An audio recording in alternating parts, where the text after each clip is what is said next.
नमस्कार साथियों, स्वागत है आपका अपने यूट्यूब चैनल आदर्श संस्कार इंडिया पर। आज हम डिस्कस करेंगे डिजिटल एक्सेस और न्यू फंडामेंटल राइट के बारे में। साथियों, भारत विश्व का सबसे बड़ा डेमोक्रेसी कंट्री है और इस डेमोक्रेसी की सबसे बड़ी बेस है हमारा संविधान, और संविधान का बेस हमारा फंडामेंटल राइट है, जो कि हमारा आर्टिकल 12 से लेकर 35 तक फैला हुआ है। और इसी में हम बात करेंगे आर्टिकल 21, क्योंकि हाल ही में सुप्रीम कोर्ट ने कहा है कि digital access article 21 right to life में शामिल किया जाएगा। अभी हम बात करेंगे किन किन संवैधानिक प्रबंधों पर इनका असर देखने को मिलेगा। Article 21 right to life and respect of dignity, article 14 right to equality, article 15 prohibition of discrimination and article 38 जो कि DPSP यानी डायरेक्ट प्रिंसिपल स्टेट पॉलिसी का एक पार्ट है, उसमें शामिल किया जाएगा, जो कि state to secure a social order for promotion of welfare of the people, यानी राज्य के सामाजिक व्यवस्था को संरक्षित करने और कल्याणकारी को बढ़ावा देने के लिए निर्देशित करता है। चलिए हम बात करते हैं संवैधानिक अधिकारों के रूप में डिजिटल पहुंच क्या है। न्यायालय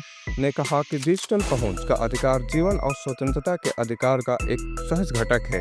एक डिजिटल युग में शासन, शिक्षा, स्वास्थ्य सेवा और आर्थिक अवसरों तक पहुंचने के लिए आवश्यक है।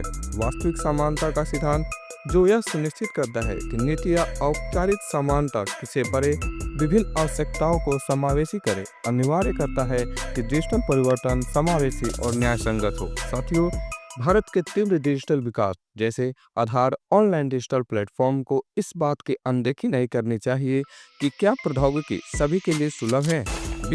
विशेष रूप से कमजोर और सामाजिक ऐतिहासिक रूप से बहिष्कृत लोगों के लिए निर्णय में इस बात का प्रकाश डाला गया है कि urban people, senior citizens, low income family, language minority and disabled person digital access के पहुंच के कारण प्रणालीगत बहिष्कार का सामना करते हैं। मतलब आप यह कह देते हैं कि आपको यहाँ तक पहुँचना है, this is your digital access, बस what about those people who are blind, what about those people who are physically disabled, उनके बारे में कब हम सोचेंगे। न्यायालय के कुछ निर्देश जारी किए हैं जो RBI के लिए है। दृष्टिबाधित एवं श्रवण बाधित उपभोक्ताओं के लिए KYC यानी नॉन एवं कस्टमर में मानदंडों में संशोधन की जाए।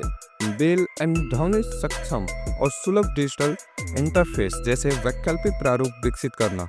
KYC के दौरान सक्रियता को सत्यापित करने के लिए वैकल्पिक तरीके प्रदान करना। कागज आधारित KYC को एक सुलभ विकल्प के रूप में जारी रखना। साथियों, डिजिटल एक्सेस के बारे में हमने इस छोटे से सेशन में जानने की कोशिश की, जो भी हाल ही में करेंट में रहा। साथियों, आपको हमारा चैनल कैसा लगा कमेंट बॉक्स में जरूर बताएं। चैनल को लाइक एंड सब्सक्राइब करें और करेंट से जुड़ी सभी इवेंट को जानने के लिए हमारे चैनल से जुड़े रहें। Thank you.